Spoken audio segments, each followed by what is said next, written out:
What is your "we will never speak of this again" moment? My high school girlfriend asked if she could mail some hot underwear kink stuff to my house because she couldn't pass off getting mail when her parents collect it. Fine with my family is very serious about privacy. However, my neighbor wasn't, and the mailman delivered it to her house. She opened it not realizing it was addressed to my house. She panicked, not knowing what to do, and brought it to my house. I wasn't home, so my older sister collected it and left it on my bed. When I returned home, all my sister said was, "There's a package on your bed and we're never speaking of this again." I found it hysterical. My girlfriend was mortified. My divorced dad was playing horseshoes in a league with my aunt, mom's sister. They went together one night when I was about 16. I went to a friend's house to sleep over and didn't think any more of it until I got home the next morning and her car was still in the driveway. Innocent and stupid me went into the house expecting my aunt to maybe be crashed on the couch or something. Then I heard the shower running and thought, weird, maybe she's taking a shower before she leaves. Then I heard my dad's laugh coming from the bathroom with my aunt laughing too. I tiptoed out of the house and went right back to my friend's house completely flabbergasted by what I just walked in on. And now your dad is reading this and is like, oh crap. I follow a bunch of weird blogs tags on Tumblr and was scrolling through my feed. I would usually alt tab in 0.1 seconds if I was fapping or whatever, but since I wasn't looking at any pee, I didn't bother to hide what I was doing. Kept scrolling, then turned round, whilst still scrolling, to see my mum come in my room to put some laundry on a cabinet. Unbeknownst to me, right as she came in the room, on my screen was a huge picture of an erect horse dong. I have no idea why it was on the blog, since it was not a blog for horse dong or horse balls, and I did not intentionally look for horse dong or horse balls, but it was right there, in the middle of the screen. If you looked in my direction, there's no way you didn't see horse dong. I don't know if she was looking since she was only in for a second and we didn't really chat or whatever, but I am assuming my mum saw me looking at horse dong and thinks I like horse dongs. I don't like horse dongs, but there's never gonna be an opportunity for me to weasel my way out of that situation. When I was 8 years old, I went swimming with my brother and his girlfriend at my grandparents' house. Our house wasn't far, so we just walked back in our swimsuits. Once we got back to the house, I was told to shower and wait for them in the living room until they've showered. So my brother and his girlfriend went down into our basement where my brother's room was, and I went into the upstairs bathroom to shower. I realized I didn't have a towel and started to make my way to my mother's bathroom for a towel. That is when I noticed a cucumber sitting on the counter. Bear with me here, this is where it gets odd. I took the cucumber and went downstairs. As I approached my brother's bedroom door, I shoved the cucumber in my swimming trunks. I was just imagining the hilarity that would come after I showed them my goofy trick. So I swing the door open in complete confidence, and the first thing I see is my brother tearing off his girlfriend's bikini top with his mouth. The cucumber hit the floor as well as my jaw. There they were, the first breasts I'd ever laid eyes on. Suddenly I made eye contact with my brother's girlfriend and then with my brother. I looked down and saw the cucumber at my feet and said, "I wanted you to think the cucumber was my wiener as a joke." I picked up the cucumber, turned and shut the door behind me. My brother and his girlfriend are now married and have been together for 12 years. We've never spoken of that event again. You should get them a cucumber with a nice red ribbon on it for their 20th anniversary. Farted very loud with rumbling at my grandmother's funeral during her sister's eulogy speech. I was 17. Holy crap. This and the username together make it seem like you live one heck of a life. I had internal bleeding and really low blood pressure. I was in the hospital and instructed to not try to stand or walk since I'd faint. I didn't obey that. I went to take a pee and my girlfriend saw and chased after me. She caught up just in time to throw herself between me and the floor to prevent me from cracking my head open as I fell back unconscious. Dong out, peeing all over everything on the way down. I awoke with her sandwiched between me and the tile floors, lying in a pool of my pee. And that's actually the moment I realized I should marry that girl. I did. But that's not the story I tell when someone asked, "When did you know she was the one?" Not gonna lie, that's the perfect story for I knew she was the one. One faithful night when I was around 12, I woke up and for some reason I was sure I was hella late for school. I threw on some clothes and walked into the kitchen. still half asleep. What I saw in the kitchen was utterly confusing. My dad was standing there, dong out, chugging milk straight from the carton like a madman. I looked at him, but was too tired to be shocked. He on the other hand looked like he had been caught chugging milk by the ghost of Hitler. Then I looked up at the clock. It was 04 AM. I really didn't understand anything except that I could sleep more at this point. So without a word I just turned around slowly and went back to bed. The look on his face still haunts me. Holy nights after chugging milk with dong out. Edit. Obligatory thank you for the silver and the gold. Me and one of my friends were hanging out when we were probably 10 or 11. We went behind an elementary school on the weekend to play and ended up going behind a dumpster and getting naked and looking at each other. We never hung out again, and every time we saw each other throughout high school it was a little weird. I was about 15. Definitely old enough to know better. I was putting spiders and ice cubes on the super hot wood stove because the Leidenfrost effect was interesting. I thought it would be funny to do it with pee. It was not funny to do it with pee. For the uninitiated, what happens is the pee vaporizes and, depending on the volume of your bladder, produces a thick and clearly visible dark brown cloud. If you can imagine the smog line in La, it looks like that. That cloud hugs the ceiling and hangs down about a foot. It doesn't really move because it's water vapor and it leaves a film on everything it touches. It smells like, well, like burnt pee, and you can also taste it. The cloud absolutely does not dissipate before your mother gets home from work. I was sort of a naughty kid anyhow, so she thought I had started a fire with something. In order to avoid a worse punishment I had to take dumb responsibility. That was the only time I can remember her looking at me with actual hatred. A friend accidentally sent me a pic of his junk on Snapchat that was clearly meant for someone else. He excused himself 100 times. He has a huge freaking dong though. Accidentally. Degrees. Saw my friend's mom topless by accident. We don't talk about it. Was weird going to his house the next day. Could not make eye contact with her after that. Haha. This kinda happened to me once. I was at my brother's girlfriend's house waiting for them to get back. While waiting I needed to go to the bathroom. Lo and behold, girlfriend's mom walks out in only her underwear and screams, "When did you get here?" I then ran back to the living room and just sat staring blankly at the TV till my bro got back.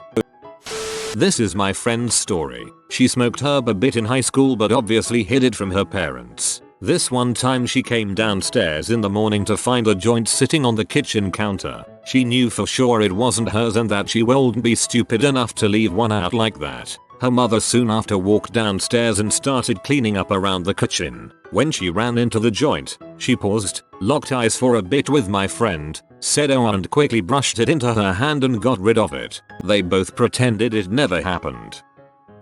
When I was a teenager, my best friend was over and we were drinking. I was probably 14-15. My mom had just recently found out my stepdad cheated on her and they got into a huge fight that night and he stormed off and left. My friend went out to our loft on the second floor and came running back into my room and said, "Chubby bunny, your mom is trying to kill herself." I drunkenly ran out of my room and saw a curtain tied around the banister of the loft, and my mom roping it around her neck on the floor below while standing on a chair. I ran downstairs, grabbed the knife, held it to my stomach and was screaming, sobbing that if she killed herself, I'd kill myself too. And I meant it too. I was prepared to stab myself in that moment. That was the only thing that made sense as an intoxicated teen at the time. The only way to get my mom to not hurt herself. She got down from the chair, grabbed the knife from me, and we both sobbed together. She then had an inpatient stay for a few days after that. We've not spoken about it since.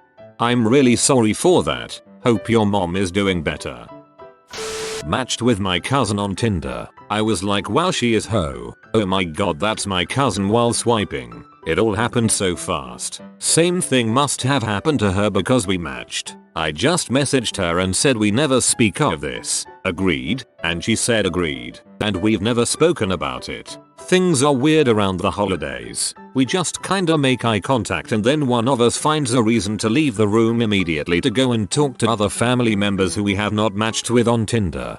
You idiot, you colder fricked your hot cousin. Was getting physically intimate and was quite rough with my ex-girlfriend and we thought we were home alone. So she decided that she'd scream the house down with her moaning. screams "frick me daddy" really loudly, and when we finish about 10 minutes later, we go to the bathroom to clean up, bump into her then 14-year-old brother on the landing and make direct eye contact with him. He just looks at me oddly and grimaces at his older sister. I still cringe to this day. Dominance asserted. My sister and I thought we had a moment like this, but we spoke of it years later and we both had a misunderstanding all along.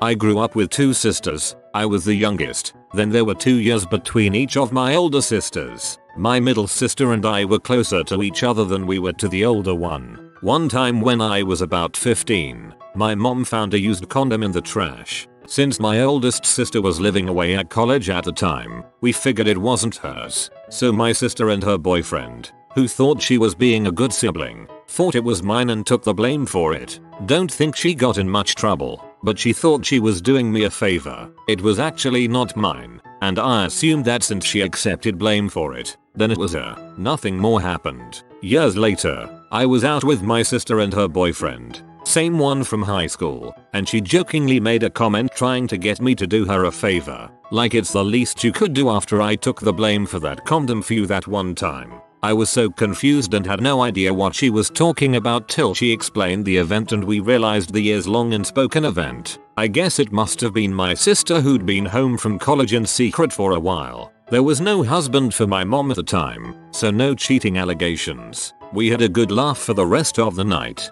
I still think it's funny that we both interpreted the event in such different ways for so long. Well, me and the wife were out on the lake fishing, when all of a sudden I felt the rumbling in my gut. I was about to crap my pants. I looked around and noticed we were nowhere near a dock and there was nobody else on the water. So I looked my wife in the eye and told her I was sorry and loved her very much. I then proceeded to hang my butt over the side of the boat and had the Hershey squirts. It was over quite quickly, thankfully. My wife passed me a few old receipts from her purse so I could wipe. She told me she still loved me and we kept on fishing. That's a keeper. My mom told me her Hitachi wand was a back massager. It disappeared when she found out I used it as one. Me and my friend were brushing our teeth on her mom's bathroom and she pulled out her mom's celeb saying it was a back massager. We proceeded to put it on our chins making our teeth chatter because we thought it felt cool. I only realized a couple years ago what it was. So my friends and I were playing Never Have I Ever and I brought up that I'd never had a hickey. They decided to change that, so 2 of them pinned me down while 2 others sucked on opposite sides of my neck. No one was really sure how it got to that point, but it happened and hasn't been brought up since. Man, that's when you hit him with the never have I ever been in an orgy or something. I came home from a week at Girl Scout camp at 13 and discovered a tick the size of a thumbtack attached to a very private place. I had to go to my mom and get her to help detach it. When she finished, she told me we didn't ever have to talk about this again if I didn't want to. Her tone made it clear that she certainly didn't want to. I moved into a Gumtree housemate situation. The housemate will be called Scott. I have CF, but never ever bring it up. Since I'm a very lucky healthy person, I move in with Scott without ever mentioning the CF. About 3 months later I have a really bad dehydration issue. I'm completely body locked. Think epic cramps but full body. I'm full on body locked in my bed, in my pants, underwear, with a pile of edibles to my left, a few dirty dishes to my right. On top of that I've been CF farting for hours. CF farts are paint stripping. I panic and finally decide it's serious enough that I need to go to the hospital. So I text Scott, who is just in the common room on the other side of the wall. I tell him something like, hey, I'm having a medical emergency. I can't walk. I can't even get up. Can you come into my room and help? He is shocked, and he thought I was properly healthy. He comes in, my horrible fart cavern, sees how much pain I'm in, and how actually fricked I am. He goes into dad mode, ignores my messy room, ignores the stank, says not a word, picks me up, carries me to his van, throws me in the back so I can stay in the same shape, drives me to the hospital, carries me out, gives me to the nurses. 10 or 12 hours later I'm released. I've drip and hydrated. The nurses and him had talked, and he's there to pick me up. I thank him. He tells me that he's got love for me, then takes some home. I sleep for 14 hours. We haven't spoken of it again. He knows how much it meant to me. I bought him a bottle of whiskey and a bunch of cured swine. To this day Scott is one of my best friends in this town. I consider him a hero. I could have just locked up and been in pain till I dragged myself to the road and called 999. Love you, Scott. Oh, and he hasn't mentioned it once. He knows it's really embarrassing for me. It was biz as usual the next day. Again. Love you, Scott.